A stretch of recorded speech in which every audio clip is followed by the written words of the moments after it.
Continuamos en Carlos Paz al Día y momento de la parte, bueno, más política, ¿no? Junto a Así Cristian Pérez. es, análisis político de nuestro colega, esta sección de Realidad 2020 y en este caso un análisis filosófico, Marcelo. Exactamente, un profesor de filosofía, en este caso el nombre que no lo Juan tengo. Denis. Juan Denis, ahí está. Juan Denis, quien hace un abordaje filosófico de la pandemia, ¿no? En este contexto que estamos viviendo. Lo vemos. Bueno, Juan, ¿cómo empezar en algo que calculo como buen filósofo? Sabemos que la historia filosófica, por favor te pido que me corrijas, más que dar respuestas absolutas o verdades absolutas, lo que hace es reformular nuevas preguntas o atacar a través de nuevas preguntas algunas posibles respuestas. ¿Cómo nos podés explicar el abordaje de la pandemia en materia filosófica?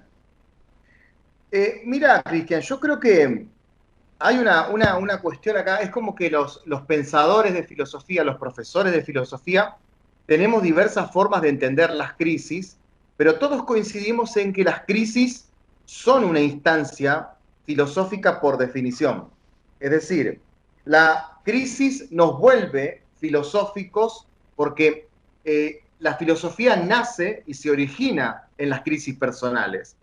Ahora, lo que también ocurre es que en esta situación de pandemia, tenés, por un lado, un autor como Zizek, por ejemplo, que es un pensador contemporáneo muy famoso a nivel mundial, que ya sacó su libro filosofando o pensando sociológicamente la pandemia. Y tenés también a Byung-Chul Han, que también sacó artículos en importantes diarios. Juan, qué pedazo de tema que tenemos ahí con Byung-Chul Han y Zizek, el esloveno, ¿no? Que me parece que es buenísimo abarcar ese tema. Es el gran debate del momento, porque ellos dos están haciendo futurología.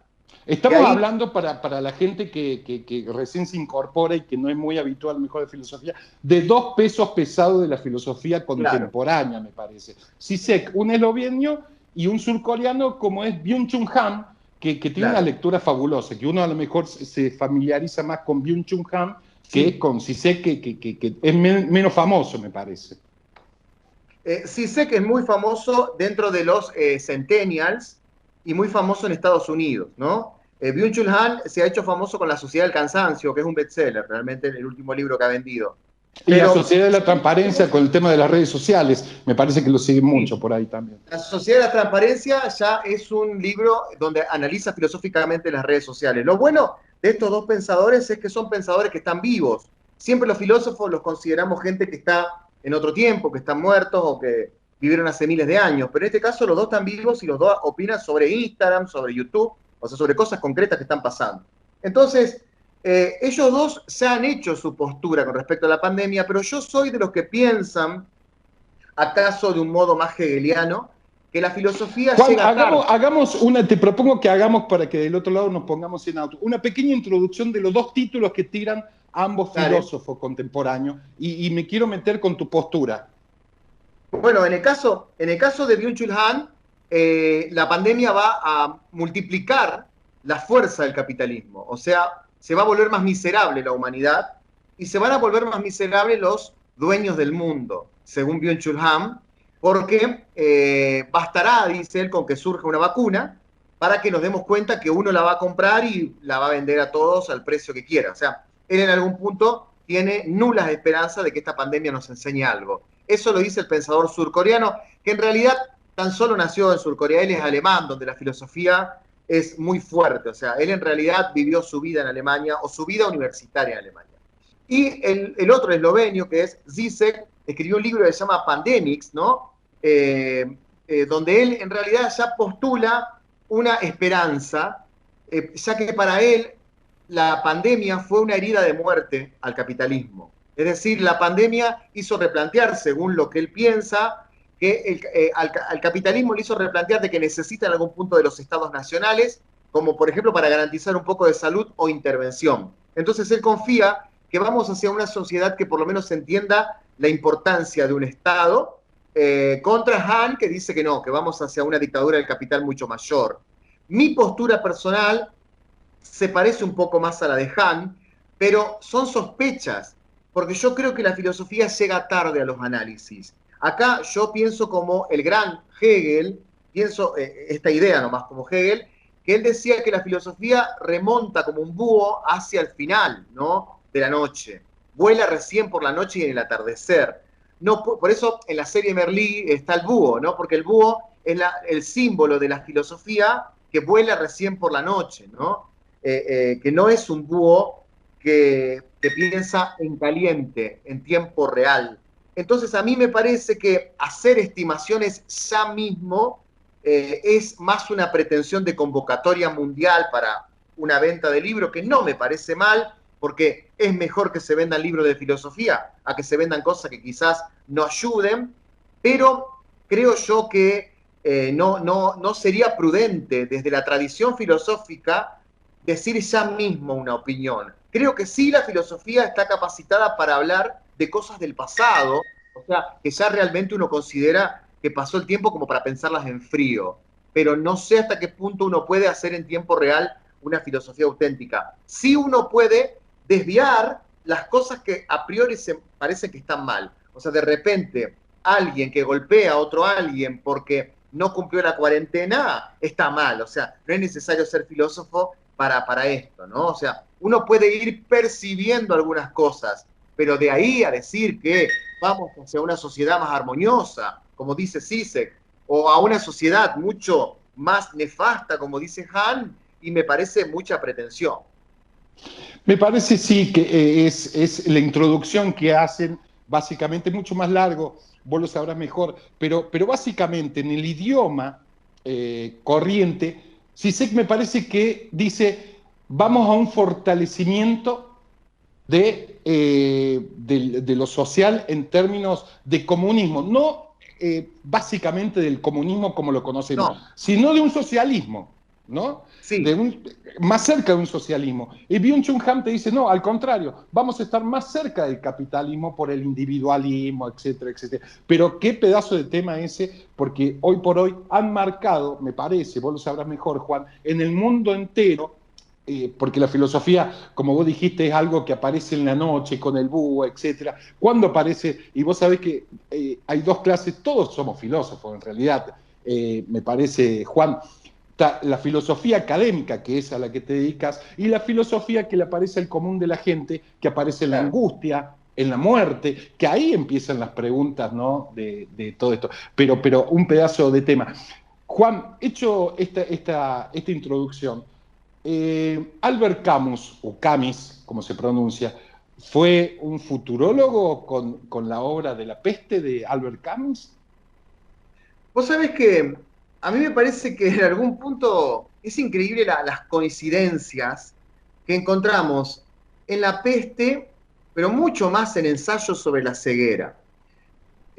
La peste tiene la fortuna de llamarse La peste, pero cuando yo veo las denuncias por denuncia misma, la persona dejándole la comida en la puerta a alguien y después alejarse, y que ese alguien recién abra la puerta cuando se fue esa persona para sacar la comida, es igual a ensayos sobre la ceguera.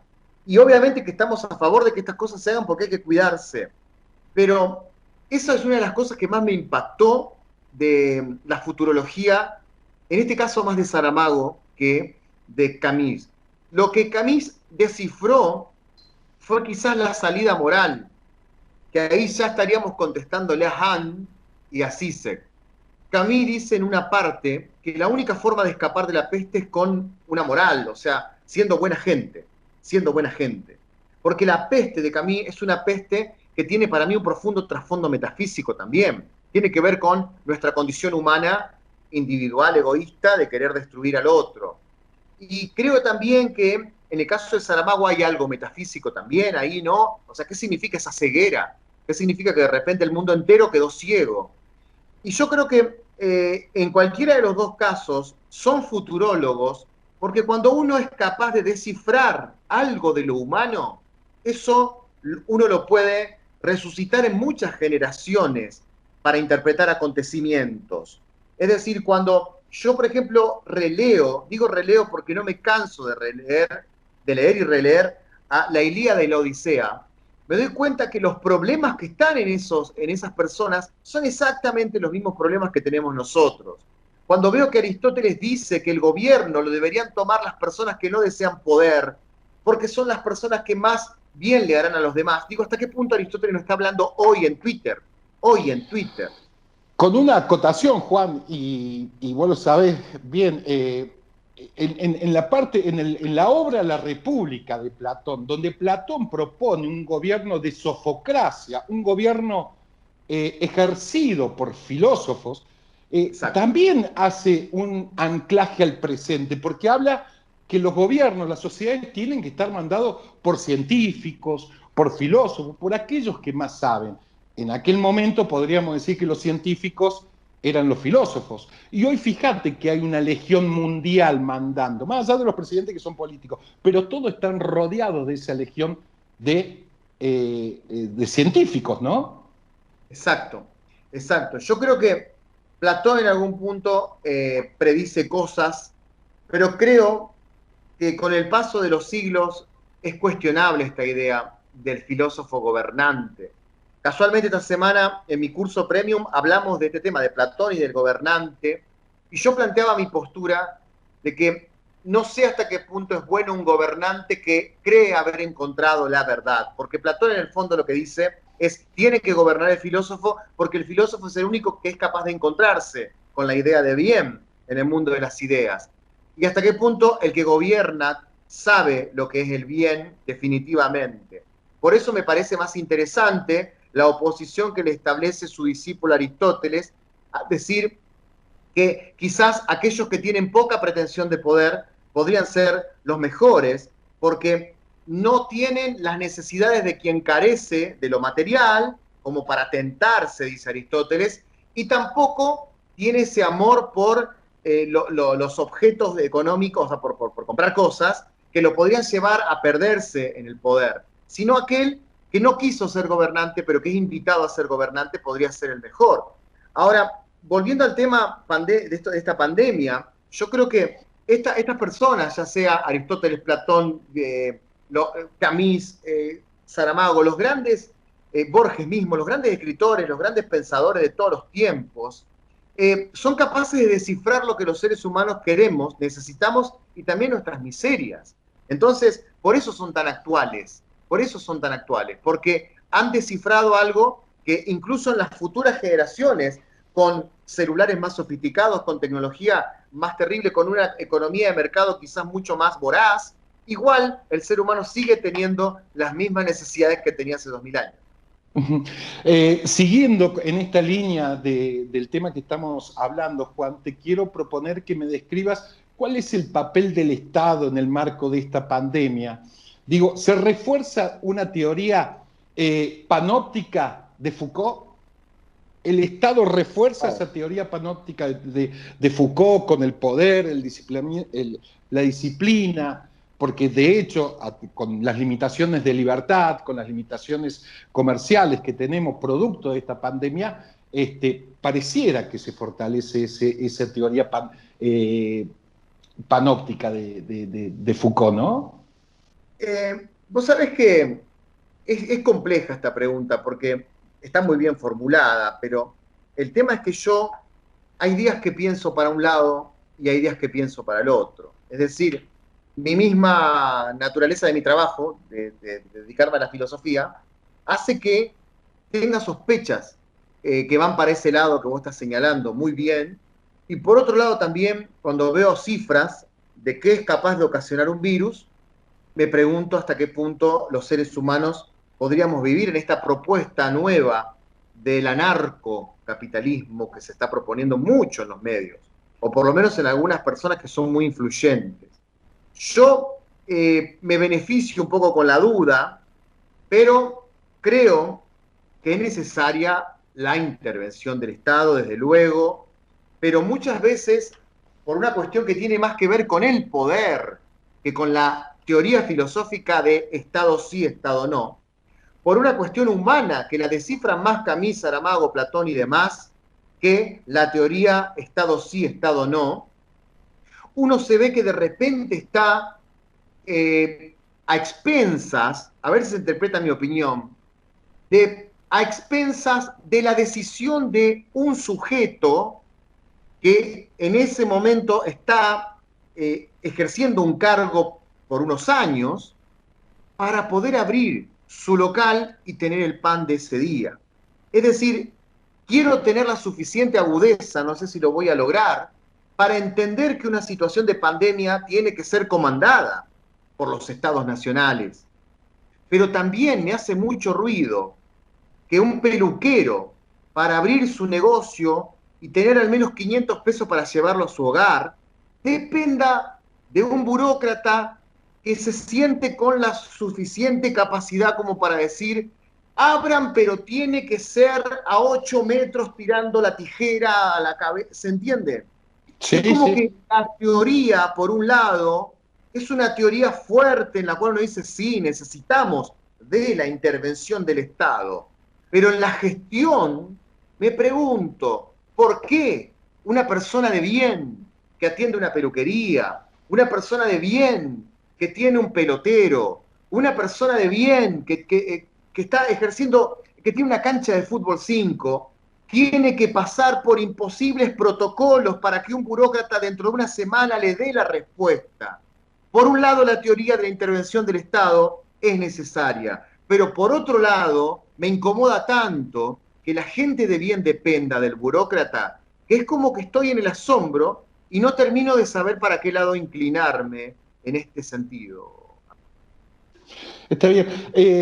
Te quiero hacer un ejercicio entre la antigüedad de los socráticos, de ese trío que es Sócrates, Platón y Aristóteles, en la política de hoy. Sabemos que Sócrates murió en nombre de la verdad, ¿no? Por una introducción que si querés hacer, te invito a que la hagas. Y si tuvieras que citarme un político, un revolucionario, o lo que vos creas conveniente de lo contemporáneo, haya seguido esa suerte de Sócrates que me vas a hacer la introducción. Mirá, ¿Se entiende la pregunta, Juan? sí, es difícil encontrar en la contemporaneidad a alguien que haya muerto del modo que muere Sócrates, porque Sócrates en realidad muere por un principio, claro, de verdad, como bien señalás vos, y Sócrates decide, él, no salvarse. Es decir, en el caso Sócrates acontecen dos cosas, no una sola. Siempre se explica que Sócrates fue asesinado por una cohorte de Grecia y demás. Pero Sócrates fue condenado a muerte, pero también él tuvo la posibilidad de salvarse en el horizonte de la ilegalidad. Y él hizo prevalecer la legalidad por encima de su vida propia, que es muy admirable.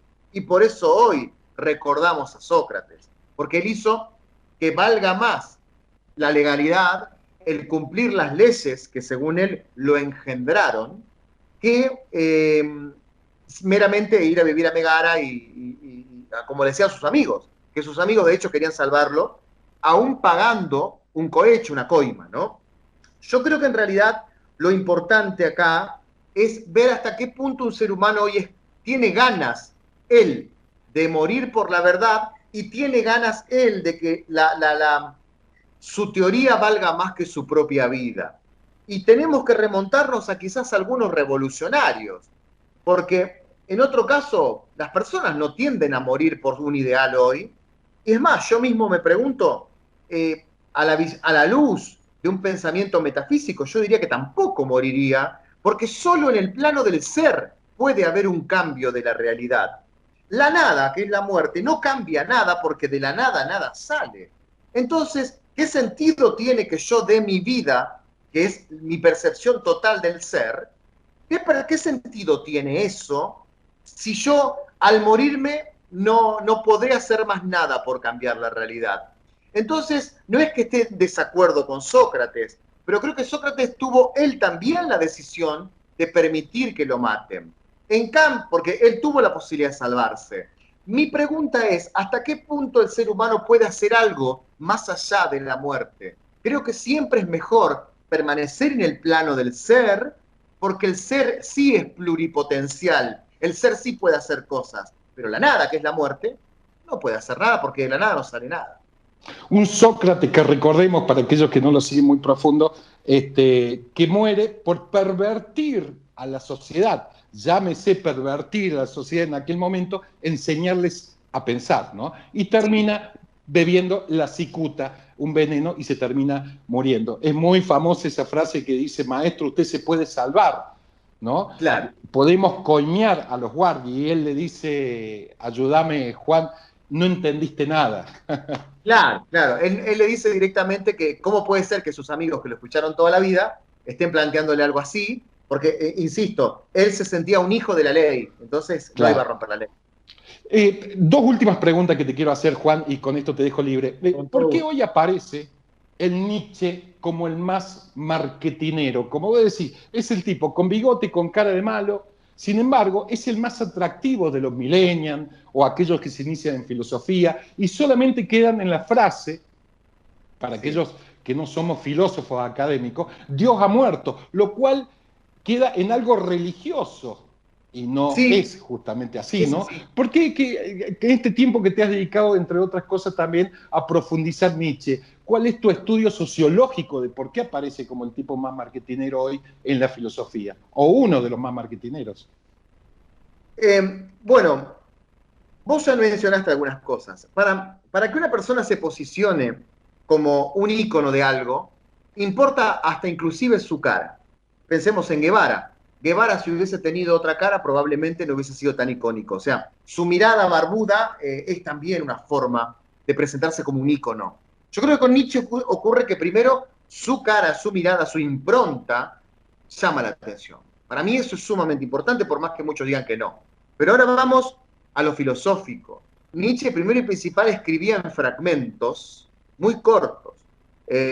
Cualquiera de sus libros, uno puede leer una página de él, una página, irse a descansar y quedarse pensando mucho tiempo en esa página, porque va justo con el viajante en el colectivo, va justo con aquel que está mirando el celular y tiene ganas de leer 30 segundos algo. Va junto con esta idea que tenemos hoy de leer una idea profunda, pero en poco tiempo. Ahora, eso sirve a modo de divulgación. Incluso hay secciones de aforismos de Nietzsche que son muy profundas. Pero llega un momento en el cual uno tiene que profundizar el filósofo. Yo todos los jueves hago siempre un video de 1 hora donde explico un poco más profundamente lo que él decía, porque en realidad Nietzsche es un demoledor de la filosofía, y si no entendemos qué es lo que está demoliendo, nos va a faltar la otra pata de Nietzsche, que ya no es la marketinera, la cara, el bigote, la frase.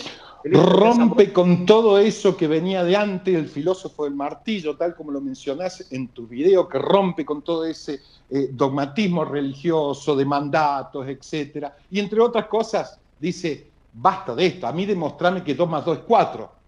Claro, claro. Ahora, por un lado, fíjate vos que es muy querido por los centennials y por los jóvenes, pero también es muy respetado por la academia. O sea, ha logrado esa cosa de popular y a la vez respetado. Por ejemplo, Heidegger le debe toda su obra a Nietzsche. O sea, eso olvídate. Todo el siglo XX responde a Nietzsche. Incluso las personas más religiosas saben que Nietzsche hizo un quiebre definitivo en esto de poner en evidencia que si seguimos creyendo que la clave de este mundo está en otro mundo, nos estamos perdiendo el devenir de la vida. Básicamente sería eso. Entonces, yo creo que en realidad leer a Nietzsche como inicio está buenísimo, porque siempre y cuando te inicies en la filosofía, todo vale para mí, siempre y cuando arranques. Pero es un filósofo de destrucción, y no sería bueno que te convoque Nietzsche hacia lo que habitualmente convocan sus escritos, digo por la impronta que tienen, no porque lo haga, hacia esa cosa de idolatría que tiene, porque claro, uno lo lee y queda impactado. No, uno se da cuenta después con el tiempo que quizás Sócrates no era lo que Nietzsche decía, que quizás Heráclito no era lo que Nietzsche decía, y que quizás Jesucristo tampoco era lo que Nietzsche decía. Por eso hay que entender la filosofía en su contexto, ¿no?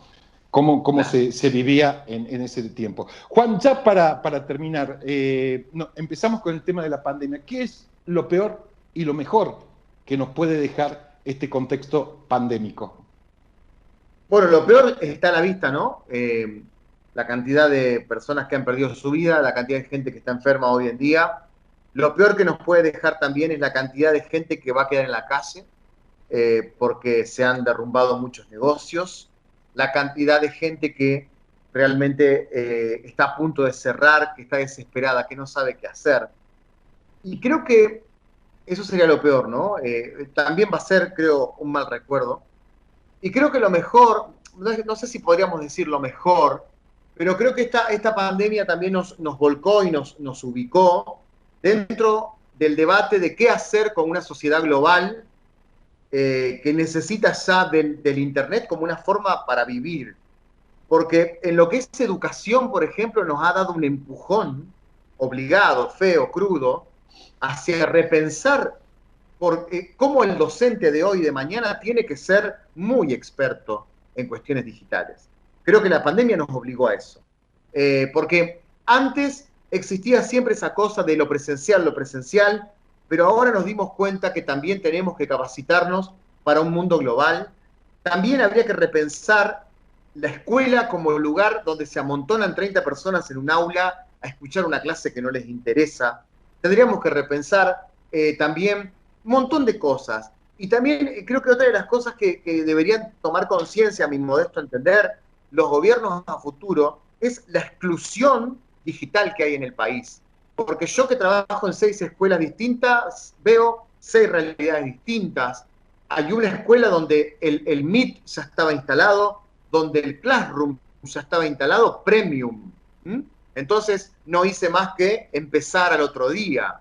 Pero en otra de las escuelas, los chicos ni siquiera tienen conexión. Entonces, seguramente. Esta distancia tiene que discutirse, porque ahora nos obligó a discutir esto, ¿no? Esas son algunas de las cosas positivas que nos deja esta pandemia. Juan, no te quiero despedir sin antes que me pases y les pases a aquellos que te están viendo tus redes y dónde te pueden seguir. Bien, lo ideal sería que pongan en Google Filosofía en Minutos y ahí aparecen ubicadas todas las redes, pero la marca de filosofía se llama Filosofía en Minutos. Y bueno, en Instagram, que también hago mucho trabajo, me llamo Juan Denis. Pero en las demás, Filosofía en Minutos, ya sea en Twitter, ya sea en Spotify, donde hay podcast, ¿no?, para escuchar de audio, ya sea en YouTube, ya sea en Facebook, que es una página que estamos cerca de las 30.000 personas, y en Instagram, que ya, si se quiere, es donde más interacción tengo, así me llamo Juan Denis. Juan Denis, tú lo has dicho, hasta la próxima, gracias por la nota, y bueno, cuando estés por Córdoba seguramente vamos a hacer una nota mucho más profunda en el piso, si es que esta pandemia nos deja. Gracias por la nota.